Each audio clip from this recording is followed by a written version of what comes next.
So let's start the market journal for 3rd of April। सो सबसे पहले पहले देख लेते हैं कि हमने कौन कौन से स्टॉक सेलेक्ट किए और उसमें कैसा कैसा रहा। तो सबसे पहले ओ एन जी सी डाला था जिसमें एंट्री हमारी ट्रिगर ही नहीं हुई, तो हमने एंट्री इसमें ली ही नहीं। पहले अगर इस क्रॉस हो रहा मतलब होने वाला होता तो फिर इसमें एंट्री हमारी ट्रिगर हो जाती। और दूसरी चीज़ लर्निंग इसमें ये मिली है कि जब भी स्टॉक कभी भी ज़्यादा मूव कर जाए, मतलब 4% 3-4%, उसके बाद ट्रेड में उसी साइड में एंट्री लेना is not a good choice. फिर उसमें आइचर मोटर्स जो कि ऑलमोस्ट साइडवेज ही हो गया गैप अप खुलने के बाद। देन कम्स मारुति सुजुकी जो कि स्टार्टिंग से ही जा ही रहा था ऊपर, पर एंट्री नहीं ली क्योंकि हमारा पुल बैक था ही नहीं, तो एंट्री हमारा ट्रिगर हुआ ही नहीं। फिर आ जाता है इंजिन, इसमें एंट्री हुई हमारी, उस पर डिस्कस करते हैं। तो सबसे पहले हम लोग इसका ही डिस्कस कर लेते हैं।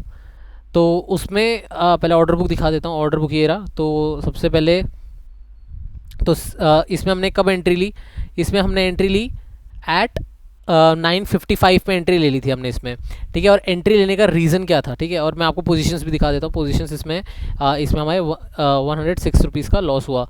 तो सबसे पहले इसमें एंट्री देख लेते हैं। तो जब मैंने इसको वो किया, जैसे ही मार्केट ओपन हो तो ये गिरा जा रहा था, ठीक है। तो बीच में एंट्री ले सकता था मैं, कि सोचा था ले लूँ क्योंकि बहुत स्ट्रॉन्ग फॉल है, बट मोमेंटम हमें कैप्चर नहीं करना है क्योंकि एसएल नहीं बैठता। जहाँ एसएल नहीं है वहाँ हमारी एंट्री नहीं होगी, क्योंकि मेन एसएल लगाना बहुत ज़रूरी हो जाता है और एसएल लॉजिकल एसएल होना चाहिए। तो एंट्री नहीं बनी। यहाँ पे जब पुल बैक आया और पुल बैक आने के बाद जब थोड़ा नीचे आ रहा था, तो मैं इसमें और दूसरा जो स्टॉक था जो कि था ये ओबेरॉय रियलिटी वाला जो है, तो इन दोनों स्टॉक में मैं कंफ्यूज हो गया कि मुझे ये स्टॉक मतलब किस में एंट्री ली, क्योंकि ये भी ओपन होने के बाद बहुत स्ट्रॉन्ग सेलिंग दिखा रहा था। तो मेरी एंट्री मैंने यहाँ पे एंट्री करने का सोच रहा था मैं, ठीक है। तो यहाँ पे एंट्री, और मेरा टारगेट इसकी यहाँ तक था क्योंकि यहाँ से ऑलरेडी वो आया है, तो यहाँ मेरा रेजिस्टेंस बन जाता।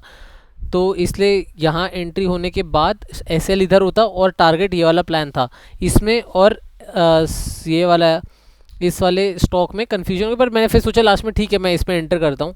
बट ऑब्वियसली इसमें थोड़ा हेजी एंट्री थी क्योंकि सेटअप तो था, बट सेटअप पूरा प्योर सेटअप नहीं था क्योंकि ये क्लोजिंग के नीचे तो गया, ठीक है। ये क्लोजिंग के नीचे गया, बट यहाँ से ऑलरेडी मोमेंटम बहुत ज़्यादा दे चुका था ऑलरेडी, तो यहाँ एग्जॉस्ट हो चुकी थी कैंडल। तो जब ज़्यादा मोमेंटम हो जाए तो एग्जॉशन आ ही जाता है, तो इसलिए यहाँ पे एंट्री हमारी लॉजिकल नहीं होती। मतलब एंट्री थी लॉजिकल, बट अभी ये थोड़ा रिफाइनमेंट करना पड़ेगा कि ऐसी एंट्री नहीं लेनी है हमें जो ज़्यादा मूव कर चुका है, क्योंकि ये ऑलरेडी होते हुए आया है। और मुझे आज ये नोटिस हो गया था कि मतलब जिसमें ज़्यादा मूव आया है वो बहुत 10 में से दो ही बार होता है, जब बहुत ज़्यादा मूव करने के बाद भी वो थोड़ा पुल बैक लेके और ज़्यादा मूव कर रहे हैं, ऐसा बहुत कम होता है। तो हमें मेनली फोकस क्या करना है, small candles and high volume में हमें फोकस करना है। अगर ये होता है then will move forward to take the trade. तो ये हमारा पहला ट्रेड था।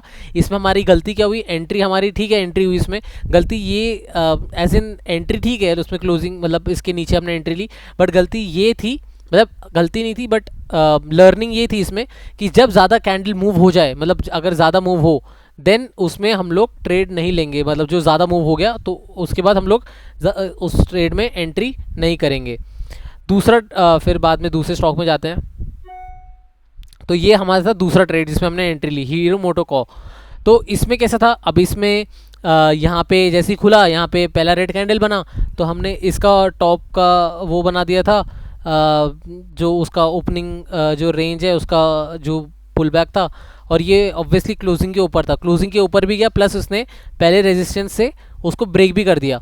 तो मैं इसके बाद एंट्री लेने का सोच रहा था, तो जैसे इसने इसको ब्रेक किया मैंने यहाँ पे एंट्री ले ली, ठीक है। जब इसके आसपास ही एंट्री ले ली थी मैंने, जब ये इसने इसके ऊपर अच्छे से क्लोजिंग दे दी, क्योंकि मेरा इसने ये वाला भी सेटिस्फाई किया, प्लस इसने इस वाले को भी ब्रेक कर दिया था जो रीसेंट उसका रेजिस्टेंस था। तो मैंने यहाँ पे एंट्री ले ली और उसके बाद वो इवेंचुअली डे एंड तक वो था, और उसमें हमारा प्रॉफिट हुआ ऑफ 153 रुपीज़। 200 भी गया था, तो 1:2 इसमें हमें मिल ही गया था। मतलब 1:2 चार्ट के हिसाब से तो 1:2 ऑब्वियसली नहीं मिला था, बट देन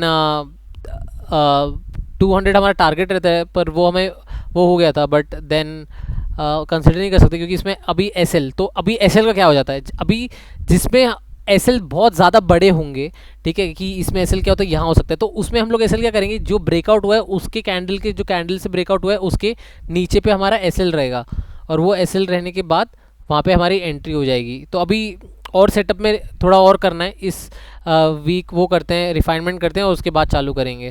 तो ये था हमारा ट्रेड, ये रहा पीएनएल और ये रहा ऑर्डर्स। Thank you.